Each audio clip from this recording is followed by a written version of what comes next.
Olá pessoal, bem-vindos a mais um podcast da Rafus Press. Hoje mais um especial Império do Sonho. Terminei finalmente alguns trabalhos, não da Rafus Press, de terceiros, alguns, tem alguns para resolver, mas vou poder me dedicar um pouco mais à campanha. E aqui as duas campanhas, que não está acabando em breve, hoje ou amanhã, que é a da Relicário. Apoiem, se for possível, né? Vai valer bastante a pena.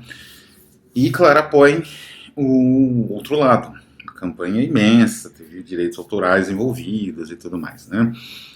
E hoje, retomando então as apresentações especiais sobre o expressionismo e a arte expressionista investida, né, digamos assim, no livro Outro Lado, de um pintor e também autor exemplar do expressionismo alemão, tanto na área pictórica quanto na área, digamos, narrativa, né, junto aí de outros como Alfred Döblin, né, e Kurt Loves-Corinth, enfim. Vou falar também de outros autores também do expressionismo, num programa próximo, e sobre o destino do expressionismo, que é muito peculiar. Mas assim, hoje eu vou falar, como para ver bem, né, desde a miniatura até o título, o livro ilustrado expressionista. Então, o que acontece é que o Outro Lado, além de ser uma narrativa extraordinária, um romance extraordinário, ele também é um livro ilustrado. Tem inúmeras ilustrações, mais de 40, né, ilustrações. O nosso tradutor, Lucas, tem alguns vídeos, estou publicando hoje, esses vídeos assim de explicações do livro em si. Ele passou meses traduzindo, né? Teve contato com N edições, algumas estão digitalizadas em bibliotecas virtuais, ele comprou também. Então, ele teve bastante contato com esse material e tem inúmeras ilustrações, né? Então, de certa forma, é um romance completamente ilustrado. E aí é peculiar, né? Porque ele é o escritor e o ilustrador. Mas, assim, ou é peculiar ter um romance com ilustrações. Mas a verdade é que durante o expressionismo isso não era tão peculiar assim. Era até bem comum. Romances ilustrados apareciam bastante. E é interessante que durante a minha pesquisa, né, sobre o Kubin, sobre as narrativas que ele escreveu ou que ele chegou a ilustrar, né, ele tem um lado meio William Blake, né? William Blake, eu vou comentar um pouco dele quando eu falar da história do livro ilustrado contemporâneo. William Blake, ele era um autor que ilustrou muitos livros, né? Ele ilustrou os próprios livros dele, como Canções da Experiência, Canções da Adolescência, e ilustrou outros, sei lá, diversos livros, né? Trechos da Bíblia, livros assim de poesia, né?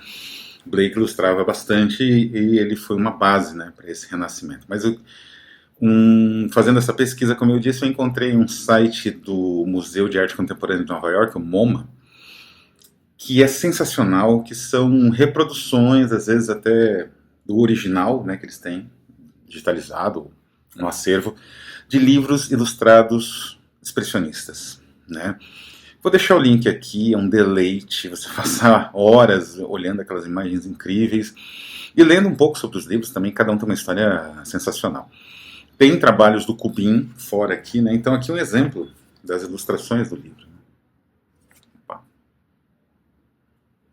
Meu Deus. Esse é o tipo de ilustração, né? Bastante expressionista, complexa. Mesmo.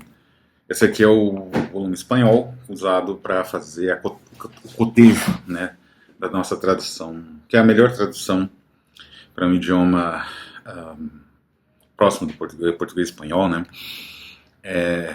Provavelmente essa ciruela, até a tradução do Lucas, era a referência do Lucas estar praticamente no mesmo patamar, né?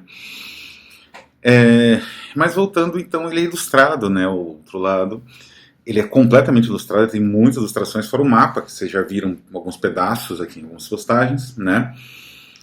E a questão é, como é que funcionava isso, né? Como eu disse, era comum livros ilustrados. Inclusive, como eu disse, o próprio Kubin, ele fazia ilustrações de livros de amigos e de outros livros de outros autores.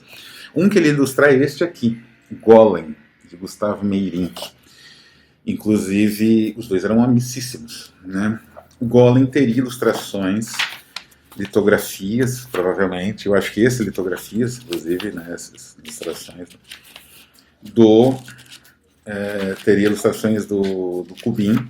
Mas o que aconteceu? O Kubin, ele era como alguns desenhistas de HQ hoje, né? Ele era muito perfeccionista e ele demorava muito para fazer. Então, quando ele terminou o esboço ou a composição de algumas imagens, o romance estava pronto, já indo para a gráfica, né? Então, acabou sendo quem fez as ilustrações mais originais, que saiu por uma editora expressionista, que é do Kurt Wolff, né? Kurt Wolff era um editor expressionista. Em 1915 foi o Hugo Steiner Prague, mas o estilo é puro Kubin, né? Temos as ilustrações de Hugo Steiner Prague, não é? Mas, aqui vem todas, né? Essa edição é meio tosca, né? Porque deveria vir no meio do livro e eles põem no início, como se fosse um adendo, né? Péssimo, porque perde o efeito da ilustração no livro. Isso não vai acontecer com o livro, a nossa tradução do Kubin, porque a gente está, inclusive, fazendo o possível para fazer como a primeira edição alemã, que está disponível em acervos públicos, né? De tentar alinhar os trechos com as ilustrações que tem isso no livro. O Lucas já comentou, reforço aqui que a gente vai fazer esse alinhamento na medida do possível, né? É possível, dá para fazer, a gente vai fazer, só que não fizeram aqui, né? E é interessante porque tem algumas ilustrações que acabaram no Anderseit, mas eram para o Golem. Como eu falei, como ele atrasou muito, o Kubin, acabou que outros desenhistas fizeram e uma edição ilustrada mais sofisticada saiu pela grande editora expressionista alemã, que é a do Kurt Wolff, né, o grande editor expressionista. Então aqui vem lá, né, um anúncio. Essa aqui é da Kurt Wolff, justamente, né, que é aquela editora expressionista, que é uma carta do Kubin, na verdade do Meyrink para o Kubin, né, falando que ia participar de uma revista que eles estavam planejando, enfim. E aqui os desenhos que acabaram no Golem, né? Acabaram no outro lado, mas eram no Golem originalmente. Então, como é que chegamos a esse ponto, né? Dessa riquíssima tradição de livros ilustrados do expressionismo? Tudo começa mais ou menos no romantismo. Como eu disse, o Blake foi uma grande referência. Ele ilustrava todos os livros dele, praticamente, diferentes técnicas, conforme a própria essência do livro. Ele ilustrou obras de outros autores também, né? E depois do Blake, começou a ter lentamente uma espécie de revolução técnica na impressão. Isso imediatamente não afetou os livros, porque a ideia, como sempre, isso, como no passado, como hoje é como no passado, né? O objetivo era o lucro. Então as revoluções de impressão eram mais para imprimir mais livros, para um público mais alfabetizado. Começava a ter já o ideal de uma alfabetização universal em vários lugares do mundo, né, e tudo mais, principalmente na Europa. Não era sempre a realidade, né, mas era um ideal. E o que acontece? Esse painel de livros tecnicamente com muito potencial tecnológico, mais vagabundos na produção, às vezes na ilustração também, isso começa a se alterar com justamente um autor que é um Orconcourt aqui da Rafos, né, ao lado aí do Adorno, do Cioran, que a gente sempre cita direto, que é justamente William Morris. Com a William Morris, né, a Kelm Scott Press, começa a ter uma revolução, uma nova revolução da impressão, não exatamente da impressão, mas do uso de elementos gráficos cada vez mais sofisticados, né? Então, por exemplo, para fazer as pesquisas de fonte, de tipografia, o Morris ele faz o que um tipógrafo faz hoje, um designer de fontes. Ele tira foto, ele vai lá no kernelzinho, né, lá naquela parte da estrutura da fonte, que um designer de fonte faz isso. Vai trabalhando essa estrutura com o que ele tinha na época, que era a projeção de lanterna mágica, né, com fotografias e ampliações de tipos renascentistas, né, no caso de edições renascentistas que tinha na biblioteca dele, e ele estudando as fontes dessas edições. Igualzinho um tipógrafo contemporâneo, só que sem computador. Então, o Morris ele faz uma revolução, e essa revolução tem um efeito imediato por toda a paisagem, digamos assim, editorial, especialmente das vanguardas, que vão ter muito um cuidado de design extremo, né, uma sofisticação de design, e todas elas são descendentes diretas do trabalho da Calvin Scott Press e do William Morris, né. Existe então uma tipografia futurista, até esse nome que se usa, aliás, né. Existe um projeto de livro surrealista, e existe o livro ilustrado expressionista, essa grande tradição. Como eu disse, o MoMA ilustra muito bem isso, que faz uso das tecnologias de impressão gráfica, né, especialmente a litografia, a xilogravura e outras, né, para a produção de material gráfico realmente revolucionário. Isso tem alguns, digamos assim, alguns pioneiros que surgiram até antes do William Morris. Um deles é este livro sensacional chamado Rafos pretende lançar ainda no futuro, breve, guardo informações, que é o Viaje a donde se os antoje, né? É do Tony Joanneau, Alfred Musset, né? Em francês tem outro nome, agora eu não vou ver aqui, não vou descobrir o nome, porque eu não vou lembrar onde está o nome, né? Em francês é Voyage où il vous plaira, né? É uma viagem no imaginário, e é um livro totalmente ilustrado, né, que é a qualidade das ilustrações. Né? Eu falei que teve uma revolução gráfica, mas o foco foi muito fazer livros em quantidades maiores, quanto você poderia fazer esse tipo de produção. Alguns autores, como Blake, exploraram essas possibilidades, e também é o caso aqui do Alfred Musset. É um livro, aliás, interessantíssimo, vale a pena, como eu disse, ele é quase, hoje em dia, ele é quase uma curiosidade literária. Olha que sensacional essas ilustrações. Mas vale a pena ler. É um livro interessante, ele tem a sua própria encanto, apesar desse ar de curiosidade literária, de livro ilustrado com elementos de quadrinhos, que dá para ver bem isso, né? Então, este livro, que é de 1843, do Hetzel. Hetzel era um desses editores de vanguarda da Europa, que vivia com uma gráfica invadida pela polícia por algum livro subversivo que ele estava produzindo, fosse, sei lá, alguma edição do Sade, algum Baudelaire, alguma coisa assim, a polícia lá, né? E ele que produziu, então, essa edição aqui é da Esperos, né? Chama José J. Laneta Editor, e é de Madrid, eu acho.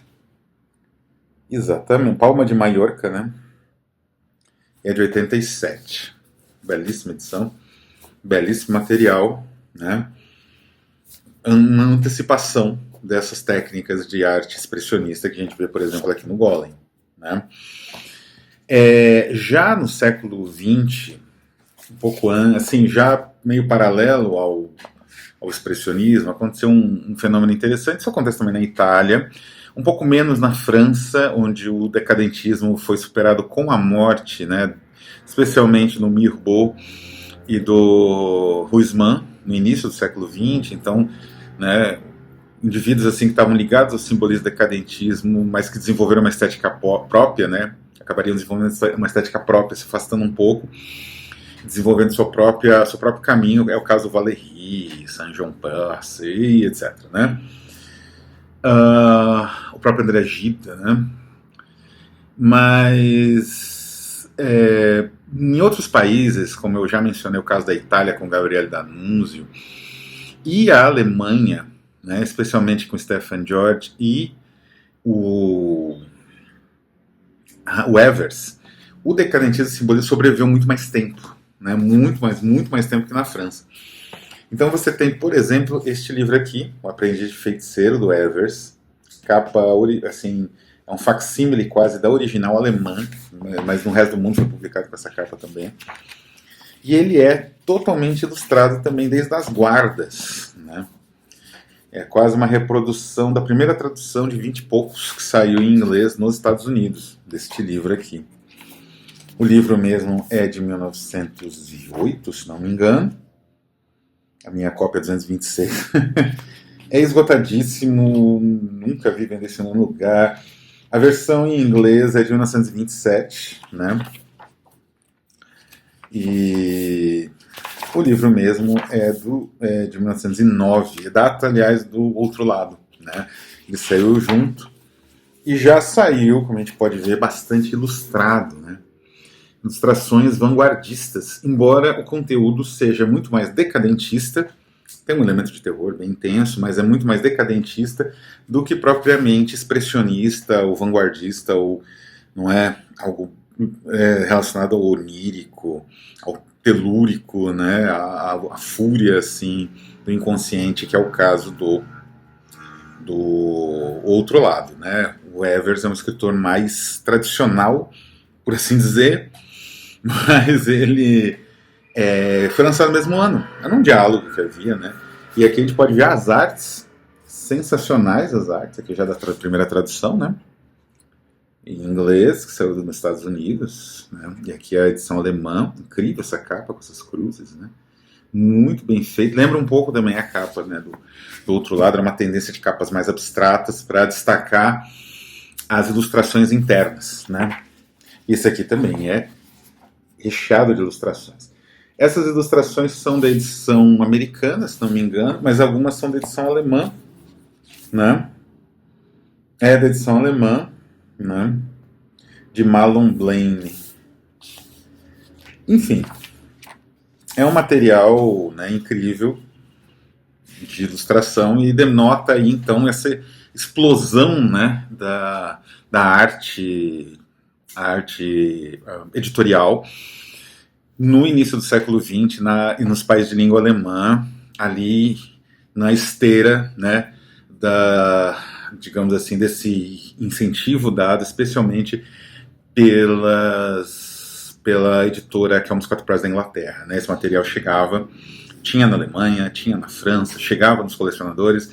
Os franceses tinham mais resistência à visão neogótica, né, do William Morris. Não acontecia isso na Alemanha, eles admiravam essa visão, então eles absorveram. Foi o país que, na Alemanha e Áustria, né, o Império Austro-Húngaro e o Império Prussiano, porque esses são obras anteriores à Primeira Guerra.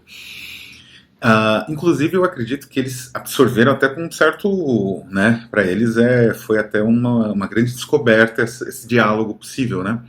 Tanto que isso motivou essas capas de vanguarda, né? Como demonstrei ali na edição, uma das primeiras, não a primeira, edição do Aprendiz de Feiticeiro de Evers, livro lançado no mesmo ano, não é, do Outro Lado, é a capa de 1909, essa coisa sensacional, parece uma capa feita hoje.